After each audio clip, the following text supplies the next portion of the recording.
මට මේ hina යන්නේ මර මේ මෙහෙනි සස්වක් නැතුව කොහමද මේ ගෑනි රහත් කොච්චර එතකොට මේ මිනිස්සු ඉන්නේ තනකද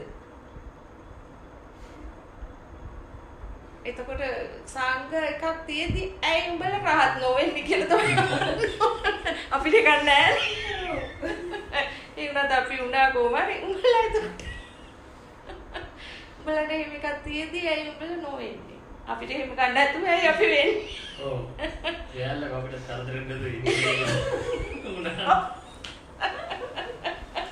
ඉතින් අපිට සැලසිල්ල ඉන්න තිබ්බනේ මේක පාරේ හම්ම හන්දන්නේ අරෝබුදේ කොච්චරද කියලා. හැබැයි ඒවත් හොඳයි ඉතින් මේ බොහොම සුන්දරයි ඉතින් ඒවා. ආනන්දකින්නේ අතර ඒව නේද ඉතින් මේ මිනිස්සුන්ට අසුන්දරයි මොකද ඒගොල්ලන් අත්තටම අඳුරේ. මම ඒවයින් ගොඩ ඈතට පරාසයකට යනවා ඇත්තටම මේ බුද්ධ වචනය කියන එක කොයිතරම් කිසි කෙනෙකුට නැති කරන්න බෑ ඒක. දැන් මට තියෙන එකම සාක්ෂිය බුදුහාමුදුරුවෝ. එච්චරයි. බුදුහාමුදුරුවෝ කොතනද මේක කැන්සල් කරලාද පිරිනවම් පෑවේ? මට හොයලා කියපන්. ඒ කියන්නේ අනිවාර්යට rahat වෙන්න බෑ කියලා කැන්සල් කරාද මං ඉන්නකම් විතරයි ඒ පුළුවන් කියලා. ඒ මට පෙන්නන්නේ මේකත් තියෙනවා. එතකොට බුදුහාමුදුරුවෝ කොයිතරම් නේද අපිට මේ ලෝකේ ඊට වඩා කෙනෙක් නැහැනේ උත්තරීතර කෙනෙක් හැම මිනිස්සයාටම දීලා ගියා අර කියනවනේ හතර සමානාත්මතාවය එහෙම සමාජීකරණ සමානත්ව දුහඳුරු ඒ කියන්නේ හතනවාසේ ගල තියෙන ගති ගුණනේ සමානත්වයට බෙදනවාද ගෑනුවට බෑ පිරිමියාට පුළුවන් මොටම මේ සාසන එකයිනේ දැන් උන් කියන්නේ දැන් නෑ කියලා. බුදුහාමුදුරු පිරිනවම් පාල නිසා දැන් නෑ කියලා. දේශනාව මෙයා කාලිකයිනේ. ඒ කියන්නේ Tamanට පුළුවන්ද කියලාවත් හොයලා බලමු නැති උන් තමයි.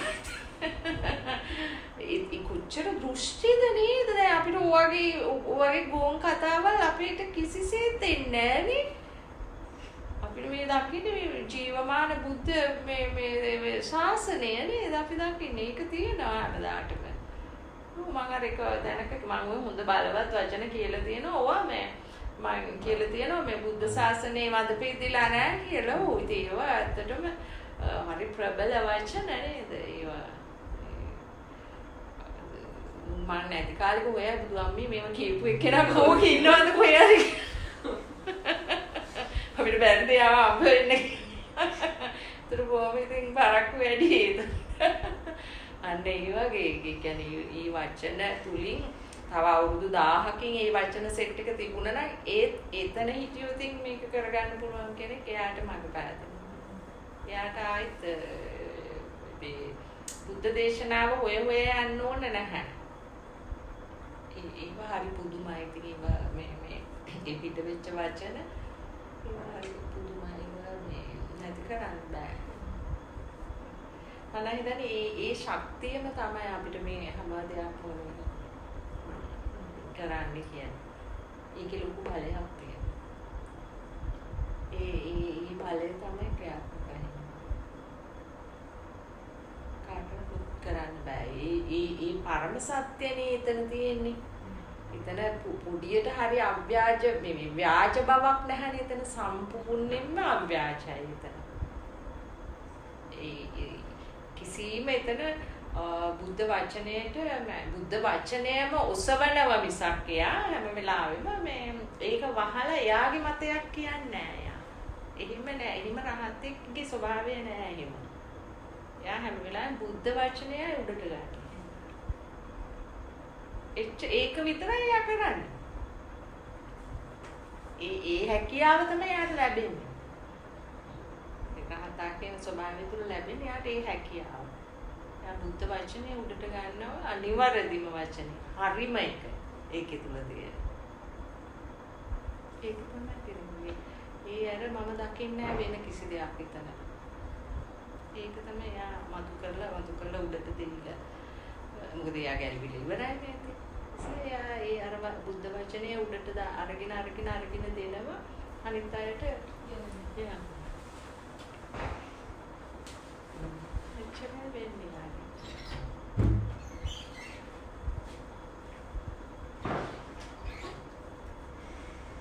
නෑ ඉතින් ඒව ගුණ කරලා තමුන් හදාගන්න එපා දැන් නේද තමුන් හදාගන්න එපා තමුන් මොකද කරන්න ඕන කියලා නේද දැන් මගේ පිට වෙන වචන වල අර්ථය හරියටම අරගෙන ඊට පස්සේ තමුන්ගේ හිත ගිහිල්ලා ඒක බලලා ඒ විදිහට සිද්ධ වෙන බව අවබෝධ කරගෙන තමුන්ට කරන්න තියෙන වැඩේ අතිශයින්ම මේ බොහොම ගැඹුරු වැඩක් කරන්න අර මම කියන වචනවල අර්ථය හරියට ගත්තොත් හරි.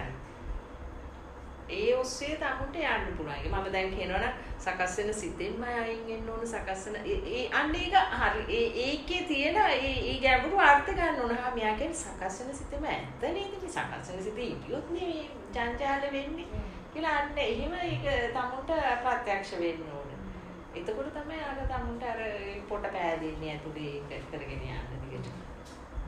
මේ වචන සෙට් එකේ තියෙන වචන ටික අල්ලගත්තට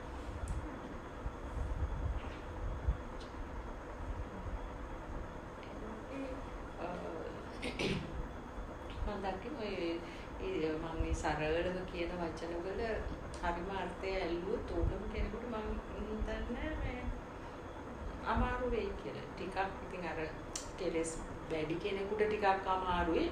ඒ ඇරෙන්න අර ගුණාංග වැඩිලා තියෙනව නම් අර ඇත්තටම අර බුදුහාමුදුරුවෝ කිව්ව එක හරියට හරිය නේද අර සද්ධා සීල මොකද සද්ධා සීල සද්ධා වීර්ය සති සමාධි අන්න සද්ධා සති විරිය සමාධි ප්‍රඥානේ පහක් නේ පංච බල අන්න ඒ ටික ඒ කියන්නේ දැන් මම කියන ටික ඒකේ පැහැදිලා ඒකේ හරීම අර්ථය ගත්තොත් එයා වෙන මොකුත් වටේ හොයන්න නැතුව ඒකේ අර්ථය ගත්තොත් මගේ පිට වෙන වචනේ ඊට පස්සේ යාට සිහිය උපදිනවා ඇත්තට මෙතන නේද සිහිය උපදින ඒකට යාට වීර්යයක් එන්න වීර්ය වැඩෙන්න ඕනේ යාට ඒක සිත දකින්න එපා වීර්යයක් නැත්තම් දකින්න බෑනේ සිත නිකන් බොඳ වෙලා යනවනේ ඒක නේද ඒක එකතු කරලා එකාසු කරලා ඒක දකින්න හැකියාව එන්න ඕනේ ඊට පස්සේ සද්දා සති විරිය සමාධි අන්න එතකොට තමයි එහෙම වීර්යයක් ආවොත් තමයි යාට අර සිත සංසුන් කරගන්න පුළුවන් වෙන්නේ එතකොට තමයි එතන ප්‍රඥාව උපදින්නේ ඒක බලයක් විදියට ඒක මේ වෙන්න ඕන. බලවත් වෙන්න ඕන. ඒ ස්වභාවය. මේ උන්වන්ස දැන් අපිට වුණත් වෙනස් කියපු වචනයක් නේ හොඳටම දැනුනේ. ඔව්. ඒක කරන්න තියෙන කියලා අන්න. ඒතර සද්ධාව ඇති වුණා. ඊට පස්සේ සතිය ආවා. ඔයකනේ මේකනේ කරන්න ඕනේ කියලා අන්න සිහිය ආවා. ඊට පස්සේ වීර්යය ආව මේක කරන්න ඕනේ කියලා.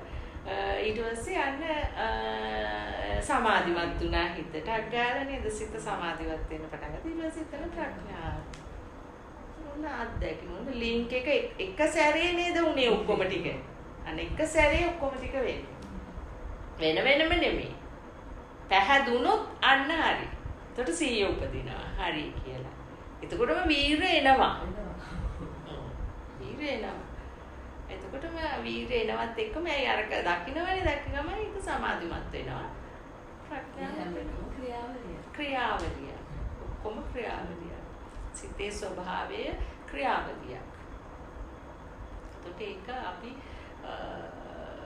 අධ්‍යයනය කිරීමක් වෙන්නේ මේ කියන දේවල්ද වෙන්නේ කියන අධ්‍යයනයක් වෙන්නේ නේද ඒකයි ගවේෂණය කියලා කියන්නේ එතකොට ඒවා ඒ විදියටයි සිද්ධ වෙන්නේ කියන අවබෝධය ටිකෙන් ටික තමුන් තුලින් ඒක තමයි තමා තුලින් දැකලා තමා තුලින් ප්‍රත්‍යක්ෂ කරගන්නවා කියලා කියන්නේ සිතේ ස්වභාවය.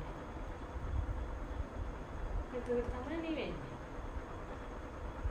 ටිකෙන් ටික නිවීම ප්‍රත්‍යක්ෂ වෙනවා. ගින්න ටිකෙන් ටික නිවිලා යනවා. ඒක ඒ ගින්න ඒක මුළු සර්වාංගෙටම දැනෙන දෙයක්. ඒ නිවීම. ඒ මනසේ නිවීම මුළු සර්වාංගෙටම ඒ තියෙන දෙයක් ඒක. ඇස තුල කන තුල ඒ හැම දෙයක් තුලින්. ඒ ගින්න කියන එක එතකොට එතන තියෙන කෙලෙස්නේ. එතකොට කෙලෙස් බලන රූපය දිහා එයාට බැලෙන්නේ කෙලෙස් එක්ක. කිලිටි සිතින්. එතන කෙලෙස් විනාශ කරාට පස්සේ යා හැම දෙයක් තුළම යා දකින්නේ නොකිලිටි සිතින්. එහෙම ඒ අර කිලිටි සිත් නැහැ. කිලිටි වෙන සිත් නැහැ. දෙවිඳ නැහැ. අන්න එතකොට ගිනි ගන්නේ නැහැ. නැත්නම් තේ දෙවිඳ දැනෙනවා. ඔව්. දෙවිඳ ස්වභාවය තුල බලනකොට. ඔව්. ඒක නැති වෙනකොට නැති වෙන බවත් දැනෙනවා. අන්න ඒක. එතකොට ඒක නැත්තටම නැති වුණාම හැම දෙයක් තුළම යා සමානාත්මතාවයක් තමයි දකින්නේ. අර මං කිව්ව අටලෝ දහම කියන එකක් එයා දකින්නේ කොයිම දෙයක් තුළවත්. එහෙම එකක් නැහැ. එහෙම ඒ ස්වභාවය නැහැ. ඇත්තටම අර චිත්ත දමනය කියන එක හරි පුදුමයි. ඒ දමනය. චිත්ත දමනය. චිත්තනකද සබ්බ පාපස් සකරණං කුසලස්ස උපසම්පදාන බලන්න එතනත් හරිද? කුසලස්ස උපසම්පදා කියන එක සබ්බ පාපස් සකරණං පාපී ක්‍රියාවන් අකර්මණ්‍ය වෙනකොට කුසලයේ උපදිනවා. සිත දමනය වෙනවා. මේ කාරණා තුනම එකට වෙන දෙයක්. මොකද අර අකුසල් සිත් දැකීම තුලින් උපසම්පදානේ කිව්වේ ඒක ක්‍රියාත්මක කරන්න කියලා නෙමෙයි කිව්වේ උපදිනවා ඒක. ඒක උපදිනකොටම සිත දමනය වෙන්නේ අර අකුසල සිත දැකීම තුලින් අකර්මණ්‍ය කිරීම තුලින්. දැකීම කියන්නේ ඒක නැති කරනවා කියන එකනේ. ඒක නැති වෙනකොට කුසලයේ ඉපදිනවා. එතන සිත දමනය වෙලා. ක්‍රියාත්මක වෙන ස්වභාවය නැති කරනවා අකර්මණ්‍ය. ඒතර කුසලයේ කර්ම ක්‍රියාත්මක කරන්න කියලා එකක් නැහැ එතන.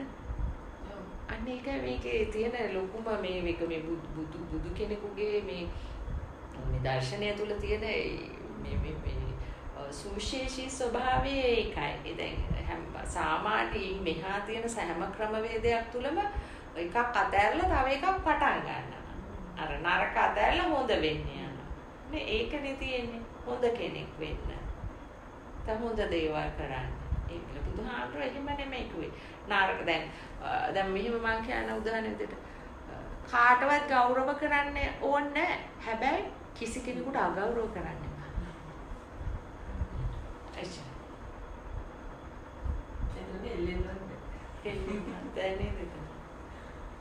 කිසි කෙනෙකුට අගෞරව කරන්න. කාගේවත් වර්ණනා කරන්න ඕනේ නැහැ. හැබැයි කිසි කෙනෙකුට නිନ୍ଦා අපහාස කරන්න කෙනෙකුත් නෑ එතන. එතන කෙනෙක් නෑ. වර්ණනා කරොත් කෙනෙක් ඉන්නවා. නින්දා පාස. වර්ණනා කරන්න දෙයක් නෑ නින්දා නොකර හිටියම. හරි. ඒක තමයි ලොකුම වර්ණනා. කරන්න පුළුවන්. තමනුත් නිවිලා අනිත් අයත් නිවිලා. තමන් නිසා අනිත් අය ගිනි ගන්න නෑ. ඒගොල්ලෝ නිසා තමන් ගිනි ගන්නේ නෑ. ඇතුලේ ගිනි එළියටත් නෑ, එළියේ ගිනි ඇතුලටත් නෑ. එකයි කරන්නේ. අන්න ඒක තමයි තේරෙන්නේ. කුසල කරන්න කියන එකක් දාගත්තේ ඒක. ඒ කියන්නේ සම්ප පාපස කරනවා කියන්නේ. ඔව්. ඒක කරන්න කිව්වේ නෑ අමුතුවේ. නෑ. පාපෙන් වලකින්. පාපින් වැළකුණ තැන තමයි සුද්ධ තැන. මේකම ගැලපෙන්නේ වෙනස. ඇතුලේ ගැටත් නෑ, එළියේ ගැටත් නෑ. හරිම ක්ලියර්. සුද්ධයි. සුවිසුද්ධයි. උත්තර තමයි මේ කියන මේ හැම අව්‍යාජ ස්වභාවයක් තියෙනවා නම් ලෝකේ අන්නේ එකම තැන උතන. වෙන කිසිම තැනක ඒ ස්වභාවය නැහැ. කරන්නේ. සුවිසුද්ධයි.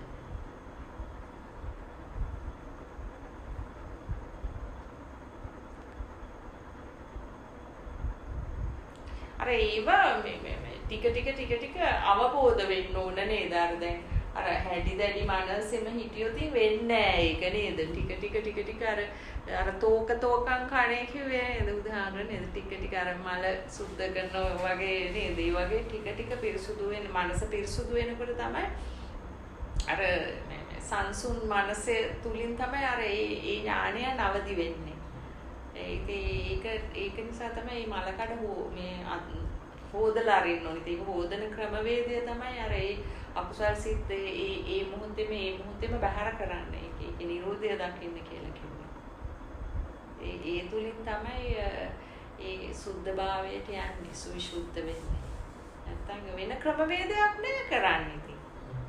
වෙන මොනම ක්‍රමවේදයකින්වත් මේ කියන මේ සුද්ධ ස්වභාවයට එන්න බෑ.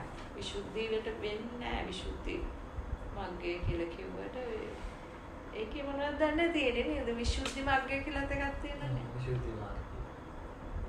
නෑ එහෙම වෙනමම එකක් තියෙනවද එහෙම? ඔව් විසුද්ධි මාර්ගයේ පොතක් තියෙනවා. ඒක නිවන් මාර්ගය වෙන්නේ නැති ඇත්ත ඒක.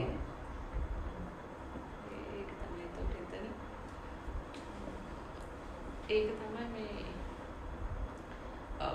රහතෙක් වීමේ මම දකින විශේෂත්වය තමයි මේ එකම ලින්ක් එකක් තුලයි මේක සිද්ධ වෙන්නේ කියන ඒ විශිෂ්ට මේ දක්ම බුද්ධ දර්ශනය තුල සිද්ධ වෙන ක්‍රියාව මේකම ලින්ක් එකක් තුලයි සිද්ධ වෙන්නේ. ඔතාව විදිහට කියනකොට මේ එහෙම නොවෙනවා නම් එවෙලෙම ප්‍රතිඵල හම්බ වෙන විදිහක් නැහැ. එක ලින්ක් එකකට නෙමෙයි නම් මේක වෙන්නේ. දැන් තරහ ආවම තරහ සිත දැකීමෙන් නැති වුණාම නැති වුණු බව ඒ වෙලෙම ප්‍රත්‍යක්ෂය තමන්ට ලැබෙනවනේ. ඔව්. ඒ වෙන්නේ එකම ලින්ක් එකකට මේක වෙන නිසා. අන්න හරි. ඔව්. වෙන වුණා නම් ඒක ඒ වෙලේ අත්දකින්න හම්බ වෙන්නේ නැහැ. අත්දකින්න බැහැනේ. එතකොට දුක අවබෝධ වුණ තැනමයි දුක නැති වෙන්නේ. එතනමයි දුක නැති වුණු බව ප්‍රත්‍යක්ෂ වෙන්නේ. නේද? ඒකට සකස් වෙන සිතෙන් ඒක වෙන්නේ. ඒතර සකස් වෙන සිතේ තමයි දුක තියෙන්නේ. ඒතකොට සකස් වෙන සිත දැකීම තුනේ ඒක නිරුද්ධ වුණාම තවත් කරන්න දෙයක් ඉතුරු නැහැ. එතන තියෙන ප්‍රත්‍යක්ෂ කරගන්න විතරයි මේ දුක නැති වුණා කියලා. නැත්තටම නැති වුණා කියලා. ඒතකොට මේ ඇඟ මහන්සි කරලා කරන්න දෙයක් නෙමෙයි තියෙන්නේ. එතන බොහෝම නිහඬව අර ඒ ප්‍රත්‍යක්ෂය විතරයි වෙන්න ඕනේ. එතන. නිහඬව කරන්න තියෙන වැඩක් මේක. වෙන කිසිම ඉතින් දැන් බලන්න ඕනේ ඒ මහා නිරුද්ධ වුණාද කොහෙද ගියේ ඒ නේද එහෙම නෑනේ ඒක ප්‍රත්‍යක්ෂ වුණා එතන දුන්න බව තේරුණා. ඔව් දුක නිවුණු බව තේරුණා නැත්තටම නැතුණු බව තේරුණා බියසක සෝකේ නැති වෙලා ගියා. බලන්න ගියොත් නිරෝධයක් නෑ ආයෙත් සකස් වෙනවා. ඔව් ඊට පස්සේ ආයෙ සැක සංකා ටක් ගාලා පරිබෝධ ටික එනවා එතෙන්ට. ඊගාවට ඉතින් ආයෙත් ලෝක හදනවා එතන. ඒක හරි පරිස්සමෙන් කරන්න ඕන. මොකද අර එඩිතරකම තියෙන්න ඕන අර මේ පණින්න හොඳ නෑ අතනින් කොහාකටවත්. ඒ දැක්ක දේ දැක්කම තමයි. එච්චරයි. යන්න තියෙන්නේ ඒක අමාරු නැහැ. ඉතින් අර මේ ප්‍රඥාව වැඩුණොත් අමාරු නැහැ. මම කියන්නේ. තමුන් අර නිහතමානී වෙන්න ඕන තමුන්ගේ ඒ වැරදි අඩුපාඩු දකින්න. එහෙම වුණොත් තමුන්ට වාසි. නැත්තම් නිකන් අර එකට එක කරන ජරාගතියක් මේකේ තියෙනව නේ දන්නේ. එහෙම වුණොත් අප්සෙට් මේක. අතකොට යන්න බෑ. පාපිස්සක් වුණා මොකද වෙන්නේ නේ? අනේ ඕනේ කෙනෙක් වුණා කිව්වත් මට මොකද කියලා අන්නේ එහෙම. ඒ මං කියන්නේ මේ එළියෙන් එන එකක් ගැන නෙමෙයි මම මේ දැන් මේක පෙන්නන්න ඕන නිසා. ඒ කියන්නේ මානසින්නේ හැමදේම දැන් පෙන්නන්නේ උඹට මෙහෙම කිව්වා අරම කිව්වා එහෙම කියලා. ඉතින් අන්න ඒක අතහැරලා දාලා ඉන්නවා. ඒක මොකද කියන්න යන්න ඕනේ නැහැ. ඒක ඒ විදිහට කියන්නවත් ඕනේ නැහැ. ඒ කියන්නේ මට මොකද ඕන දෙයක් කිව්වා එහෙමවත් නැහැ. එහෙම ඒ ගැතිය හොඳට පේනවා වෙනස. ඒ කියන්නේ ඇවිල්ලා කියවන බව උතර බලන් ඉන්න පුළුවන්. අන්න එතන තමයි අවශ්‍ය. සැලසීම. ඊට ගමන් වල පනිනවා. හැදෙනවා. ටක්කාර බැඳෙනවා. ඒකත් හැබැයි හොඳ කෙනෙක් තියෙන දේ තමයි කීරිය දැම්මත් විදුරක් කියන්නේ නැහැ. දැනම. ඔය ටිලා තමයි කියන්නේ දැනමත් යනවා. ඒක හරි. දැන මේ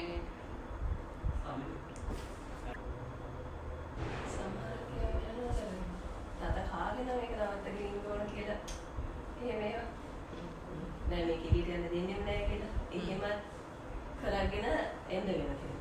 පොඩියට පැන්නත් ඒ පොඩියට පායන එක තෝරන්නේ නැහැ කියලා අර වීර්යයක් එන්න ඕන. ඔව්. එහෙම වුණාම අර තාල්ල උඩු තාල්ල. ඒකක් නේද? ඒවා හරි සාර්ථකයි නේද? ඒ බුදුහාමුදුරු කියපු ඒ ක්‍රම. ඊට පස්සේ නෑ ඒක ඉතින් ආයෙත් නෑ ඒක. එච්චරයි. එළියට දැම්මොත් තමයි ලෙඩේ. දවස් දෙක තුනක්ම තිබුණා මෑන් පස්සේ නිරෝධය කියන එක හොඳට අත්දැකපු දවස් තුනක් තිබුණා. අපි ගෙදර දේශනා කළා. ආයත මහන්සිත් නෑ, කියන්නෙත් නෑ. කියන්න ඕන එක කියනවා, කරන්න ඕන එක කරනවා. හරි එකක් තිබුණා. ඒක නැති වෙච්ච එකත් පෙරේ නැති වෙච්ච බව මම ඒක දැක්කා. නැති වෙච්ච එක. ඔව්.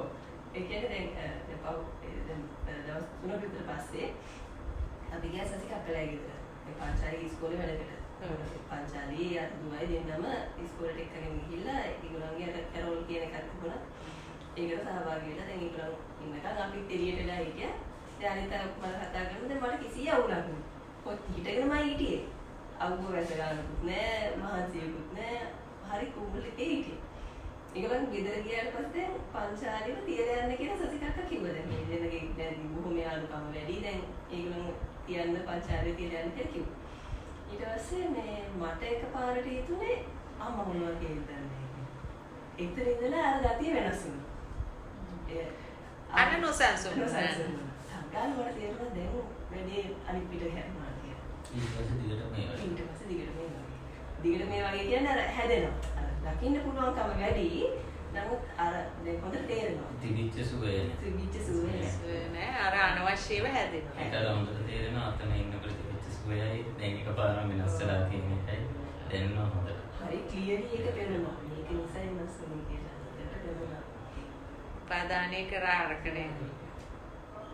මට යාම තියලා යන එක ප්‍රශ්නයක් නෙමෙයි. තියලා ගියාම දෘෂ්ටිය තමයි ආවේ අරකනේ. ගෙදර ආවම මම මොකද ඇහුවෙන්නේ. ඒක තමයි හොඳ වැඩි. අන්න බලන්න මනස බොරුවක් නේද කිව්වේ එතන. එයා ඇවිල්ලා බැලුවා දුව නැහැ කියලා දැක්කා. හැබැයි යාගේ වෙනසකුත් දැක්කේ නැහැ. මට හිතුණා එයා හොඳනේ. මම මෙතන කඩාගත්තා. ඒක තමයි මම කිව්වේ. දැන් අපි හිතනවා අරයා මෙහෙම හිතයි, මෙයා මෙහෙම හිතයි, අරයාගෙන් මෙහෙම වෙයි කියලා අපි හිතන එක තමා මෙතන මිත්‍යා දෘෂ්ටිය කියලා මේ හැම වෙලාවෙම තහවුරු කරගන්න ඕනේ. එහෙම තහවුරු කර බලන්න. එතකොට මේ ඔප්පු වෙනෝ ඒ හරියට හරි කියලා ඒක. මෙයා තමයි කියන්නේ එහෙමයි කියලා. නැතුව වෙන කවුරුත් කියලා නැහැ. කිව්වත් අපිට අදාළ නැහැ. ඇයි අපි කිව්වා කියලා හිතන්නේ ඇයි එහෙම? ඔව්. ඔව්. කිව්වා කියලා හිතන එක තමයි ඇදී හිතන. කියන්නෙත් නෑ. හරි. කියන්නේ නෑක නෙමෙයි. කියයි කියලා හිතන්නේ ඇයි එහෙම? කියන්නෙත් නෑ. ඒ වුණත් අපි කියයි කියලා හිතුනේ ඇයි? අපි කියන්නේ නෑ කියලා හිතන්න ඕනක් නෑ. ඔව්. ඔව්. අර තිබිච්ච විදියම ඒ වුණා දිගටම තියෙනවා. එතකොට තියෙනවා අරක.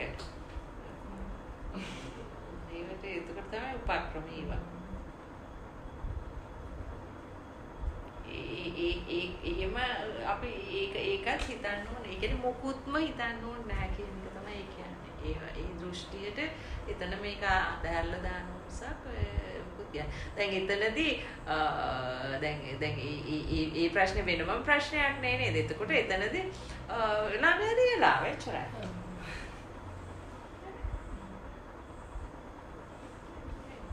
මානසික අවස්ථාවක් දුන්න ගමන් එයා ගන්නවා අනිත් පැත්ත. ඔව් එයා අයිතියක් හදාගෙන ඊට පස්සේ එක එක දෘෂ්ටි වලට අයිති හදාගෙන අවුල් කරනවා. එතකොට අන්න බලන්න එතන තව එකක් කියන්න ඕනේ ඒ සියුම්වම එතන වෙන්න තියෙන දේවල් අපිට වළක්වන්නත් බෑ.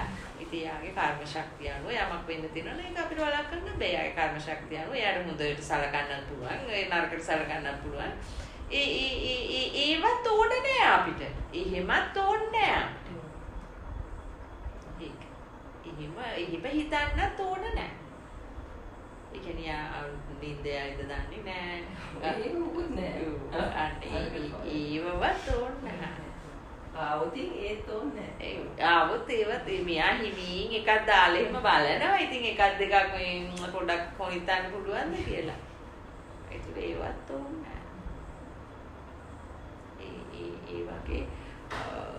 කිසි මෙයා හදන හැම එකක්ම එයා හදන එක නවත්තන්න බෑ අපිට. අතාරින්න පුළුවන්. දැන් හදන එකටනේ පරස් කාලා බැඳෙන්නේ නේ. දැන් බලන්න හදන වේගය අනිත් එක නේ. වේගෙන් හදනවනේ ඒක. ඒ හදන වේගෙන්ම ඒවා අතාරින්න. අන්න ඒක ඒ දෙක එකට වුණා නම් හරි.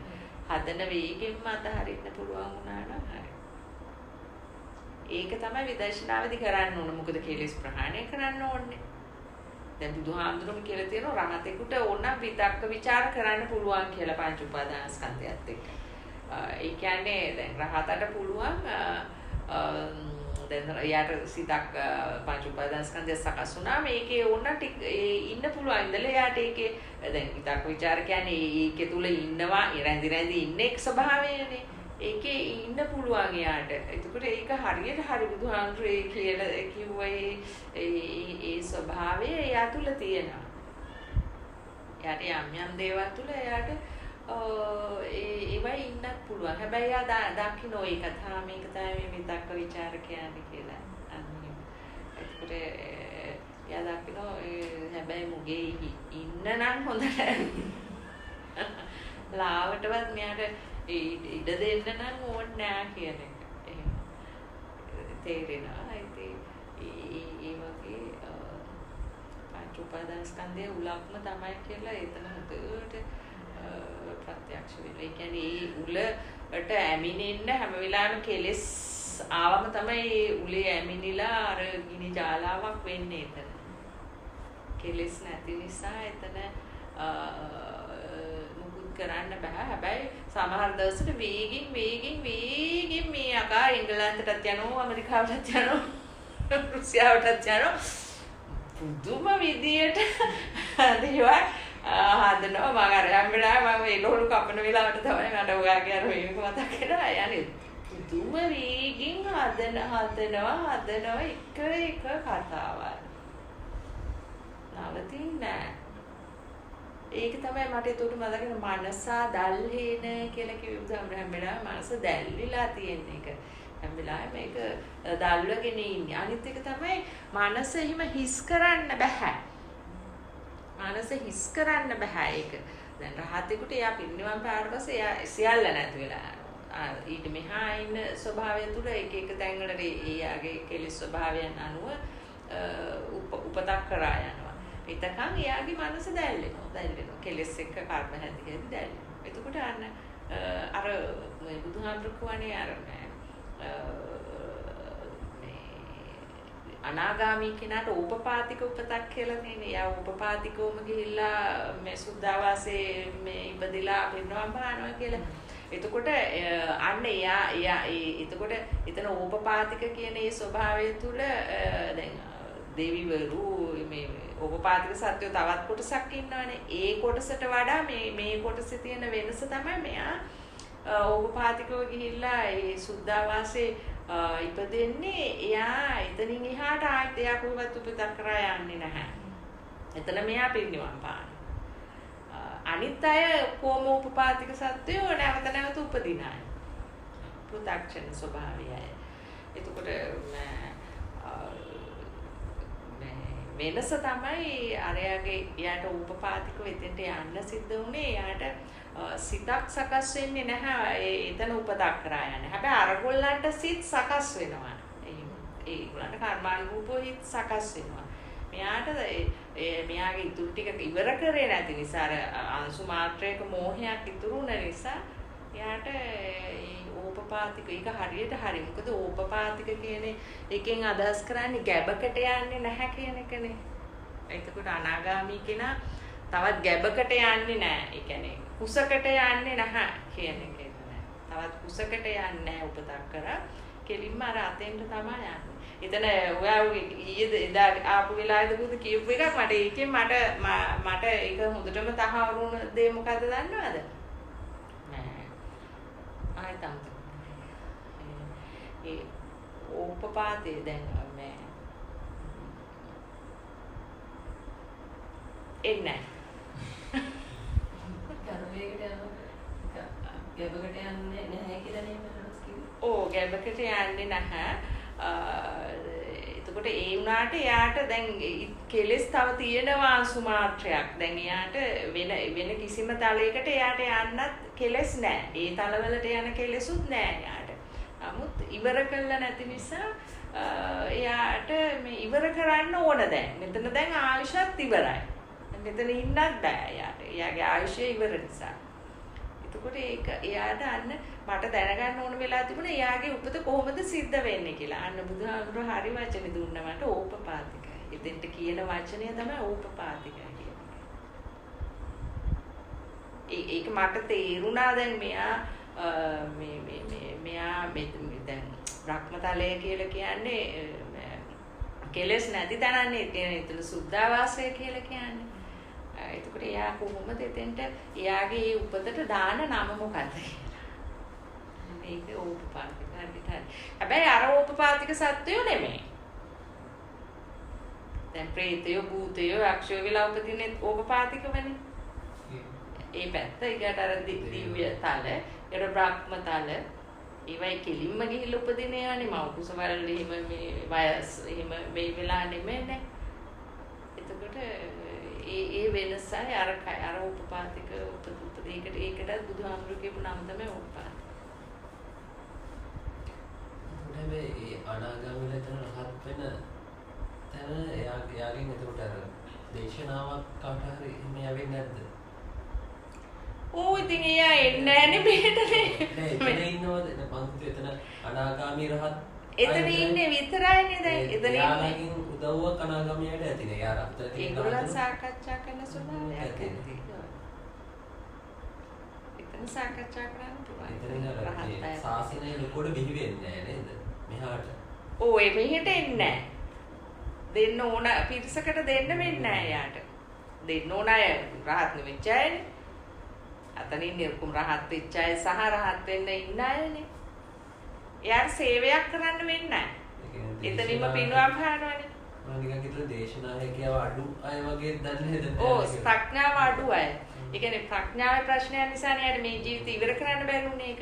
අවශ්‍යත් ඉවරුණා ප්‍රඥාව මදි අර චුට්ට කඩා ගන්න. ඒ නිසා යාට අතෙන්ට යන්න ඕන.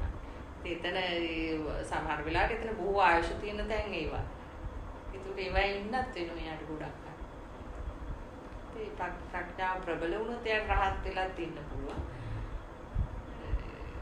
නැත්නම් සමහර විට ඒ දීර්ඝායුෂත් ඉඳලා මේ අවසාන මොහොතේ වෙන්නත් පුළුවන්. ඒ වගේ.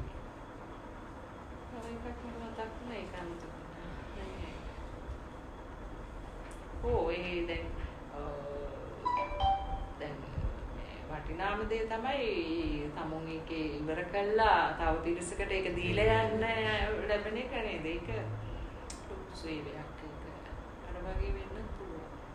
සමහර විට කරලත් තමුන්ට ඒක කියලා දීමේ හැකියාව නැති වෙන්නත් පුළුවන්. බුදුහාමුදුරන් කාලෙත් මේ සමහරව කියන්න අකමැති අයත් හිටියා කියලා මම අහලා තියෙනවා. එහෙනම් ඒගොල්ලෝ ඒ පාඩුවේ ඉන්නවා කියන්නේ යන්නේ. එහෙම අයත් ඉඳලා තියෙනවා. ඒ වගේත් වෙන්න පුළුවන්.